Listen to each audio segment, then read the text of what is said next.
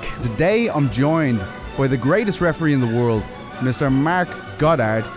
I would punch him straight in the back of the fucking head. That's right, a brand new channel with brand new content. Welcome to Fight Front, the home of personality-driven MMA. Today, it's an MMA challenge where I take the worst rated UFC character in UFC Undisputed 3 all the way to the heavyweight championship of the world. And I'm reacting to Colin McGregor. Make sure you scroll on down and hit subscribe because you do not want to miss all the new content coming your way on this brand new channel. And hey, it's me, Tommy Toehold, and I'm rolling around on a damn monitor. Thanks for watching. Please give us a like and subscribe. We've got 3 new videos or more for you every single week. Let us know what you thought of the video in the comments below. Follow On Point MMA on Twitter, and have yourself a wonderful day.